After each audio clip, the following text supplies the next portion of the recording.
ನನ್ನೆಲ್ಲ ಪ್ರೀತಿಯ ಪ್ರೇಕ್ಷಕ ಮಹಾಪ್ರಭುಗಳಿಗೆ ಬ್ರಹ್ಮಶ್ರೀ ಡಾಕ್ಟರ್ ಶ್ರೀ ವಿದ್ಯಾಶಂಕರ್ ಗುರೂಜಿ ಮಾಡುವಂತಹ ನಮಸ್ಕಾರಗಳು. ಇವತ್ತಿನ ನಿತ್ಯ ಪಂಚಾಂಗ ಹೇಗಿದೆ ಮತ್ತು ದ್ವಾದಶ ರಾಶಿಯವರು ಯಾವ ರೀತಿಯ ಫಲಾನುಫಲಗಳನ್ನು ಅನುಭವಿಸ್ತಾರೆ ಅಂತ ನೋಡೋಣ. ಅದಕ್ಕಿಂತ ಮುಂಚೆ ದಿನ ಭವಿಷ್ಯ ಯೂಟ್ಯೂಬ್ ಚಾನಲ್ಗೆ ಸ್ವಾಗತ ಸುಸ್ವಾಗತ. ನಿತ್ಯ ಪಂಚಾಂಗ ಶ್ರವಣ ದಿನಾಂಕ 20ನೇ ತಾರೀಕು 2ನೇ ತಿಂಗಳು 2021 ಶ್ರೀ ಶಾರ್ವರಿ ನಾಮ ಸಂವತ್ಸರ ಉತ್ತರಾಯಣ ಮಾಘ ಮಾಸ ಶಿಶಿರ ಋತು ಶನಿವಾರದ ದಿವಸ ಶುಕ್ಲ ಪಕ್ಷದ ಅಷ್ಟಮಿ ತಿಥಿ. ನಿತ್ಯ ನಕ್ಷತ್ರ ಕೃತಿಗಾ ನಕ್ಷತ್ರ ವೈಧೃತಿ ಯೋಗ ಭವಕರಣ. ಅಮೃತ ಕಾಲ ನಡೆಯುತ್ತೆ. ಪ್ರಾತಃ ಕಾಲ ಅಂದ್ರೆ ಬೆಳಗಿನ ಜಾವ 3 ಗಂಟೆ 15 ನಿಮಿಷದಿಂದ 5 ಗಂಟೆ 3 ನಿಮಿಷದವರೆಗೂ ಸಹ ನಡೆಯುತ್ತೆ. ಅದಾದ ನಂತರ ದುರ್ಮುಹೂರ್ತ ಬೆಳಗ್ಗೆ 8 ಗಂಟೆ 13 ನಿಮಿಷದಿಂದ 8 ಗಂಟೆ 59 ನಿಮಿಷದವರೆಗೂ ಸಹ ನಡೆಯುತ್ತೆ.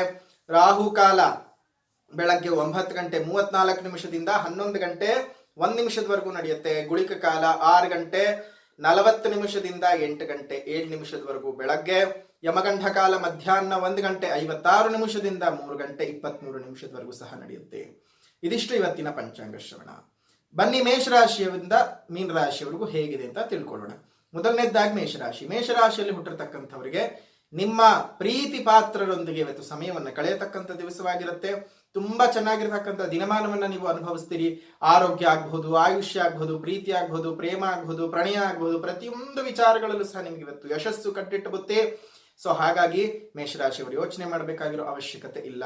ಮುಂದಿನ ರಾಶಿ ವೃಷಭ ರಾಶಿ. ವೃಷಭ ರಾಶಿಯಲ್ಲಿ ಹುಟ್ಟಿರ್ತಕ್ಕಂಥವ್ರಿಗೆ ದಾಂಪತ್ಯ ಜೀವನದಲ್ಲಿ ಹಿನ್ನಡೆ, ಕುಟುಂಬದಲ್ಲಿ ಸ್ವಲ್ಪ ಮಟ್ಟಕ್ಕೆ ಏನಾಗುತ್ತೆ ಏರುಪೇರುಗಳಾಗ್ತಕ್ಕಂತಹ ದಿವಸ. ಸಂತೋಷವಾಗಿ ಕಾಣಿಸ್ಕೊಳ್ತೀರಿ, ಆದ್ರೆ ಮನಸ್ಸಿನಲ್ಲಿ ಬಹಳಷ್ಟು ದುಃಖವನ್ನ ಅನುಭವಿಸ್ತಾ ಇರ್ತೀರಿ. ಹಿಂದಿನಲ್ಲೊಂದು ಮಾತು ಹೇಳ್ತಾರೆ, ಬಾಹರ್ ಸೆ ಹಸ್ರೇ ಅಂದರ್ ಸೆ ರೋರೇ ಅಂತ. ಅಂದ್ರೆ ಹೊರಗಡೆಯಿಂದ ನಗ್ತಿರ್ತಾರಂತೆ, ಒಳಗಡೆಯಿಂದ ಅಳುತ್ತಿರ್ತಾರಂತೆ. ಅಂತಹ ವ್ಯಕ್ತಿಗಳು ವೃಷಭ ರಾಶಿಯಲ್ಲಿ ಹುಟ್ಟಿರ್ತಕ್ಕಂಥವ್ರು ಜಾಸ್ತಿ ಇರ್ತಾರೆ. ಮುಂದಿನ ರಾಶಿ ಮಿಥುನ ರಾಶಿ.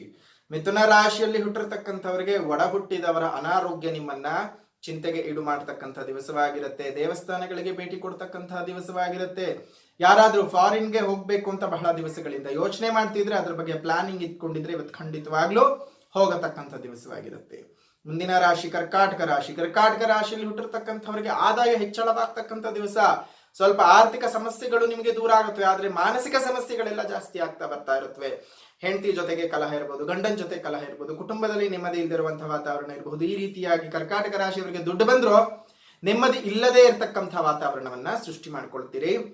ಜೊತೆಗೆ ಪ್ರಯಾಣ ಆಗ್ತಕ್ಕಂಥ ಸಾಧ್ಯತೆಗಳು ಜಾಸ್ತಿ ಇದ್ದಾವೆ. ಮುಂದಿನ ರಾಶಿ ಸಿಂಹರಾಶಿ. ಸಿಂಹರಾಶಿಯಲ್ಲಿ ಹುಟ್ಟಿರ್ತಕ್ಕಂಥವ್ರಿಗೆ ಆರೋಗ್ಯ ತುಂಬಾ ಕೈ ಕೊಡ್ತಕ್ಕಂಥ ದಿವಸ. ಅನಾರೋಗ್ಯ ಕಾಡ್ತಕ್ಕಂಥ ದಿವಸ. ಎಸ್ಪೆಷಲಿ ಆಗಿ ಕಣ್ಣಿನ ಪ್ರಾಬ್ಲಮ್ಸ್ ಗಳಿದೆ ಅವ್ರಿಗೆಲ್ಲ ಸ್ವಲ್ಪ ಜಾಸ್ತಿ ಆಗ್ತಕ್ಕಂಥದ್ದು. ಕಣ್ಣು ಮತ್ತು ವೀಸಿಂಗ್ ಪ್ರಾಬ್ಲಮ್ ಯಾರಿದ್ರೆ ಅವರು ಸ್ವಲ್ಪ ಜಾಗೃತಿಯಾಗಿರಿ. ಸ್ವಲ್ಪ ಪ್ರವಾಸಕ್ಕೆ ಹೋಗ್ತಕ್ಕಂಥ ದಿವಸವೂ ಸಹ ಆಗಿರುತ್ತೆ. ಆ ಊರು ಈ ಊರು ಅಂತ ಅಲಿಯೋದು ಜಾಸ್ತಿ ಆಗುತ್ತೆ ಇವತ್ತಿನ ದಿವಸ. ಮುಂದಿನ ರಾಶಿ ಕನ್ಯಾ ರಾಶಿ. ಕನ್ಯಾ ರಾಶಿಯಲ್ಲಿ ಹುಟ್ಟಿರ್ತಕ್ಕಂಥವ್ರಿಗೆ ಹಣ ಬಹಳಷ್ಟು ವ್ಯಯ ಆಗತಕ್ಕಂಥ ದಿವಸವಾಗಿರುತ್ತೆ. ಆರ್ಥಿಕ ಸಮಸ್ಯೆ ಸ್ವಲ್ಪ ಜಾಸ್ತಿ ಕಾಡುತ್ತೆ. ಖರ್ಚುಗಳು ಜಾಸ್ತಿ ಆಗ್ತಕ್ಕಂಥ ದಿವಸ. ಆದ್ರೆ ನಿರುದ್ಯೋಗಿಗಳಿಗೆ ಉತ್ತಮವಾಗಿರ್ತಕ್ಕಂತಹ ಯೋಗ್ಯತಾನುಸಾರ ಉದ್ಯೋಗ ಪ್ರಾಪ್ತಿ ಆಗ್ತಕ್ಕಂಥ ದಿವಸವಾಗಿರುತ್ತೆ. ಮುಂದಿನ ರಾಶಿ ತುಲಾರಾಶಿ. ತುಲಾರಾಶಿಯಲ್ಲಿ ಹುಟ್ಟಿರ್ತಕ್ಕಂಥವ್ರಿಗೆ ಆರ್ಥಿಕ ಪರಿಸ್ಥಿತಿ ಯಾಕೋ ನಿಮ್ಗೆ ಇವತ್ತು ದುರ್ಬಲ ಆಗ್ಬಿಡುತ್ತೆ. ನೀವು ಅಂದ್ಕೊಂಡ ಹಾಗೆ ಕೆಲಸ ಕಾರ್ಯಗಳಾಗಲ್ಲ. ಶಿಕ್ಷಣ ಕ್ಷೇತ್ರದಲ್ಲಿ ಇರ್ತಕ್ಕಂಥವ್ರಿಗೆ ಬಹಳಷ್ಟು ಹಿನ್ನಡೆ ಅಂತ ಅನ್ಬಹುದು. ವಿದ್ಯಾರ್ಥಿಗಳಿಗೂ ಬಹಳಷ್ಟು ಹಿನ್ನಡೆ ಅಂತ ಅನ್ಬಹುದು. ನೀವು ಅಂದ್ಕೊಂಡ ಹಾಗೆ ಹೆಚ್ಚಿನ ಮಾರ್ಕ್ಸ್ ಗಳೆಲ್ಲ ನೀವು ತಗೊಳ್ಳೋದಕ್ಕೆ ಸಾಧ್ಯ ಆಗೋದಿಲ್ಲ. ಮುಂದಿನ ರಾಶಿ ವೃಶ್ಚಿಕ ರಾಶಿ. ವೃಶ್ಚಿಕ ರಾಶಿಯಲ್ಲಿ ಹುಟ್ಟಿರ್ತಕ್ಕಂಥವ್ರಿಗೆ ಯಾರ್ಯಾರು ಸಮಾಜಕರ್ತರಾಗಿದ್ದೀರಿ, ದೇವಸ್ಥಾನಗಳನ್ನ ಅಭಿವೃದ್ಧಿ ಮಾಡೋರಾಗಿದ್ದೀರಿ, ಯಾರು ಶಿಲ್ಪಿಗಳಾಗಿದ್ದೀರಿ, ಅವ್ರಿಗೆಲ್ಲ ಸನ್ಮಾನಗಳು ಪ್ರಾಪ್ತಿಯಾಗತಕ್ಕಂಥ ದಿವಸ. ಜೊತೆಗೆ ಕುಟುಂಬದಲ್ಲಿ ಗೌರವಗಳು ಜಾಸ್ತಿ ಆಗತಕ್ಕಂಥ ದಿವಸ. ಸೊ ಸ್ವಲ್ಪ ಮನೆಯ ಹಿರಿಯರ ಆರೋಗ್ಯದ ಕಡೆಗೆ ಕಾಳಜಿ ಮಾಡಿ ಖಂಡಿತವಾಗಲೂ ಅನುಕೂಲವಾಗುತ್ತೆ. ಮುಂದಿನ ರಾಶಿ ಧನಸ್ಸು ರಾಶಿ. ಧನಸ್ಸು ರಾಶಿಯಲ್ಲಿ ಹುಟ್ಟಿರ್ತಕ್ಕಂಥವ್ರಿಗೆ ವೈವಾಹಿಕ ಜೀವನದಲ್ಲಿ ಯಾಕೋ ನಿಮ್ಗೆ ಅಷ್ಟು ಚೆನ್ನಾಗಿಲ್ಲ. ಇವತ್ತು ಸುಮ್ಮನೆ ಗಂಡ ಹೆಂಡತಿ ಒಳ್ಳೆ ಹಂದಿನಾಯಿ ತರ ಅಥವಾ ನಾಯಿ ಬೇಕು ತರ ಕಿತ್ತಾಡ್ತಾನೆ ಇರ್ತೀರಿ. ಆ ರೀತಿ ಆಗೋಗ್ಬಿಡತ್ತೆ. ನಿಮ್ಗೆ ಅದೇನೋ ವೈರಿ ತರ ಆಗ್ಬಿಟ್ಟಿರ್ತೀರ. ಸ್ವಲ್ಪ ಜಾಗೃತಿಯಾಗಿರಿ. ಸ್ವಲ್ಪ ಆರ್ಥಿಕ ಮೂಲ ಅಂತ ಬಂದಾಗ ಹಣಕಾಸಿನ ವಿಚಾರದಲ್ಲಿ ಚೆನ್ನಾಗಿರುತ್ತೆ. ನೀವು ಏನೇ ಕೋಟ್ಯಾಧಿಪತಿಗಳಾಗಿ ಮನೆಯೊಳಗೆ ನೆಮ್ಮದಿ ಇಲ್ಲ ಅಂದ್ರೆ, ನೆಮ್ಮದಿಯಾಗಿ ಒಂದು ಊಟ ಮಾಡಕ್ಕಾಗ್ಲಿಲ್ಲ, ನೆಮ್ಮದಿಯಾಗಿ ಒಂದು ಗಳಿಗೆ ನಿದ್ದೆ ಮಾಡಕ್ಕಾಗ್ಲಿಲ್ಲ ಅಂದ್ರೆ ನೀವು ಎಂಥ ಕೋಟ್ಯಾಧಿಪತಿಗಳಾಗಿ ಏನು ನಿಮ್ ಬ್ಯಾಂಕ್ ಬ್ಯಾಲೆನ್ಸ್ ಅಲ್ಲಿ ಎಷ್ಟಿದ್ರೆ ಏನ್ ಪ್ರಯೋಜನ ಅಲ್ವಾ? ಸ್ವಲ್ಪ ಕುಟುಂಬಕ್ಕೆ ಏನ್ ಬೇಕು ಏನ್ ಬೇಡ ಅನ್ನೋದನ್ನ ಸ್ವಲ್ಪ ತಿಳ್ಕೊಳ್ಳಿ. ಯಾಕಂದ್ರೆ ಮೊದಲೇ ಧನಸ್ಸು ರಾಶಿಯವರು ಏನೋ ಹೇಳ್ತಾರೆ ಕನ್ನಡದಲ್ಲಿ, ಏನಂದ್ರೆ ಊರಿಗೆಲ್ಲ ಉಪಕಾರಿ ಮನೆಗೆ ಮಾರಿ ಅಂತೆ. ಆ ರೀತಿ ಊರಿಗೆಲ್ಲ ಉಪಕಾರ ಮಾಡ್ಬಿಟ್ಟು ಮನೆಗೇನು ಮಾಡಲ್ಲ ಅಂತಹ ವ್ಯಕ್ತಿಗಳು ಸ್ವಲ್ಪ ಧನಸ್ಸು ರಾಶಿಯಲ್ಲಿ ಜಾಸ್ತಿ ಇರ್ತಕ್ಕಂಥವ್ರು, ಜೊತೆಗೆ ಸಿಂಹ ರಾಶಿಯಲ್ಲೂ ಸಹ ಅಂತವರೇ ಇರುವಂತವ್ರು. ಸೊ ಯೋಚನೆ ಮಾಡಿ. ಮುಂದಿನ ರಾಶಿ ಮಕರ ರಾಶಿ. ಮಕರ ರಾಶಿಯಲ್ಲಿ ಹುಟ್ಟಿರ್ತಕ್ಕಂಥವ್ರಿಗೆ ಸ್ವಲ್ಪ ಪ್ರೀತಿ ಪ್ರೇಮದಲ್ಲಿ ಇರ್ತಕ್ಕಂಥವ್ರಿಗೆ ಬಹಳಷ್ಟು ಚೆನ್ನಾಗಿರ್ತಕ್ಕಂಥ ದಿವಸ. ವಿವಾಹಕ್ಕೆ ಸಂಬಂಧಪಟ್ಟಂತಹ ಒಳ್ಳೊಳ್ಳೆ ಅಭಿವೃದ್ಧಿಯ ವಿಚಾರಗಳನ್ನ ನೀವು ಕೇಳ್ತಕ್ಕಂಥ ದಿವಸ. ನಿರುದ್ಯೋಗಿಗಳಿಗೆ ಉದ್ಯೋಗ ಪ್ರಾಪ್ತಿ ಆಗ್ತಕ್ಕಂಥ ದಿವಸ. ಮುಂದಿನ ರಾಶಿ ಕುಂಭರಾಶಿ. ಕುಂಭರಾಶಿಯಲ್ಲಿ ಹುಟ್ಟಿರ್ತಕ್ಕಂಥವ್ರಿಗೆ ಯಾವುದೇ ರೀತಿಯಾಗಿ ಇವತ್ತು ನಿಮ್ಗೆ ಆರ್ಥಿಕ ಕೊರತೆ ಕಾಣುವುದಿಲ್ಲ. ಚೆನ್ನಾಗಿರ್ತಕ್ಕಂಥ ಫೈನಾನ್ಷಿಯಲ್ ಸ್ಟೇಬಿಲಿಟಿಯನ್ನ ನೀವು ಇವತ್ತು ಅನುಭವಿಸ್ತಕ್ಕಂಥದ್ದು. ಮಾನಸಿಕ ನೆಮ್ಮದಿಯನ್ನ ಅನುಭವಿಸ್ತೀರಿ. ಸ್ಥಿರ ಉದ್ಯೋಗವನ್ನ ಪ್ರಾಪ್ತಿ ಮಾಡ್ಕೊಳ್ತೀರಿ ಕುಂಭರಾಶಿಯವರು. ಮುಂದಿನ ರಾಶಿ ಹಾಗೂ ಕೊನೆಯ ರಾಶಿ ಮೀನರಾಶಿ. ಮೀನರಾಶಿಯಲ್ಲಿ ಹುಟ್ಟಿರ್ತಕ್ಕಂಥವ್ರಿಗೆ ಬಹಳಷ್ಟು ಕಠಿಣ ಸವಾಲುಗಳನ್ನ ಎದುರಿಸಬೇಕಾಗತ್ತೆ ಇವತ್ತಿನ ದಿವಸ. ಆದ್ರೂ ಹೆದರಬೇಕಾದಂತ ಅವಶ್ಯಕತೆ ಇಲ್ಲ. ಯಾಕಂದ್ರೆ ಮೀನ ರಾಶಿಯವರ ಜೀವನಾನೇ ಒಂದ್ ರೀತಿ ಸವಾಲಿನ ಜೀವನ. ಯಾವಾಗ್ಲೂ ಒಂಥರ ಏನ್ ಹೇಳ್ತಾರೆ, ನೀರಿನಿಂದ ಹೊರಗೆ ಬಂದು ಮೀನ್ ಹೇಗ್ ಬದುಕಕ್ಕೆ ಸಾಧ್ಯವಿಲ್ವೋ ಆ ರೀತಿನೇ ಹಲವಾರು ಮೀನ ರಾಶಿಯವರು ಒದ್ದಾಡಿ ಒದ್ದಾಡಿ ಒದ್ದಾಡಿ ಒದ್ದಾಡಿ ಬದುಕ್ತಕ್ಕಂಥ ಸಮಸ್ಯೆಗಳನ್ನ ಎದುರಿಸ್ತಾನೆ ಇರ್ತಾರೆ. ಭಗವಂತನ ದಯೆ ನಿಮ್ಮ ಮನೆಯಲ್ಲಿರುತ್ತೆ, ಯೋಚನೆ ಮಾಡಬೇಡಿ. ಉದ್ಯೋಗದಲ್ಲಿರ್ತಕ್ಕಂಥವ್ರಿಗೆ ಅಪಾಯ. ನಿಮ್ಮ ಕೆಲಸ ಕಾರ್ಯಗಳನ್ನ ಕಳ್ಕೊಂಡ್ಬಿಡ್ತೀರಿ, ಹುಷಾರು.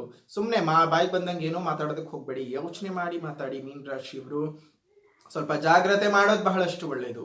ಇದಿಷ್ಟು ದ್ವಾದಶ ರಾಶಿಯವರ ಫಲಾನುಫಲಗಳು. ಹಾಗಾದ್ರೆ ಏನ್ ಮಾಡ್ಕೊಂಡ್ರೆ ಸರಿ ಹೋಗತ್ತೆ ಅಂತ ಹೇಳಿದ್ರೆ ನೋಡಿ, ಇವತ್ತು ಶನಿವಾರದ ದಿವಸ ನೀವೇನ್ ಮಾಡ್ಬೇಕು, ಬೆಳಗ್ಗೆ ಎದ್ದ ತಕ್ಷಣನೇ ಸ್ವಲ್ಪ ಎಳ್ಳು ಮತ್ತು ಬೆಲ್ಲನ ಎರಡನ್ನು ಚೆನ್ನಾಗಿ ಕುಟ್ಟಿ, ಒಂದ್ ಹಿಡಿ ಕಪ್ಪೆಳ್ಳು ತಗೊಳ್ಳಿ, ಒಂದ್ ಸ್ವಲ್ಪ ಬೆಲ್ಲ ತಗೊಳ್ಳಿ, ಎರಡನ್ನು ಚೆನ್ನಾಗಿ ಕುಟ್ಟಿ 3 ಉಂಡೆ ಮಾಡ್ಬೇಕು. ಎಳ್ಳು ಉಂಡೆ ಮಾಡಿ ಬಿಳಿ ಎಕ್ಕದ ಗಿಡದ ಕೆಳಗಡೆ ತಗೊಂಡು ಹೋಗಿ ಅದನ್ನ ಒಂದು ಬಾಳೆಗೆಲೆಯಲ್ಲಾಗ್ಲಿ ಅಥವಾ ಇಸ್ತ್ರಿ ಎಲೆನಲ್ಲಾಗ್ಲಿ ಇಟ್ಬಿಟ್ಟು ಅದನ್ನ ಪ್ರಾರ್ಥನೆಯನ್ನ ಮಾಡ್ಕೋಬೇಕು. ಎಕ್ಕದ ಗಿಡನ ಪ್ರಾರ್ಥನೆ ಮಾಡ್ಕೊಂಡು ನಿಮ್ಮಲ್ಲಿ ಇರತಕ್ಕಂತಹ ಎಲ್ಲ ಸಂಕಷ್ಟಗಳಾಗ್ಲಿ, ನೋವುಗಳಾಗ್ಲಿ, ದುಃಖಗಳಾಗ್ಲಿ ಎಲ್ಲವನ್ನು ಸಹ ಆ ಎಕ್ಕದ ಗಿಡವೇ ನಿಮಗೆ ದೈವ ಸ್ವರೂಪ ಅಂತ ಕೇಳ್ಕೊಂಡು. ಯಾಕಂದ್ರೆ ಬಿಳಿ ಎಕ್ಕದ ಗಿಡದಲ್ಲಿ ಸಾಕ್ಷಾತ್ ಗಣಪತಿ ಇರ್ತಾನೆ ಅಂತ ನಮ್ಮ ನಂಬಿಕೆ.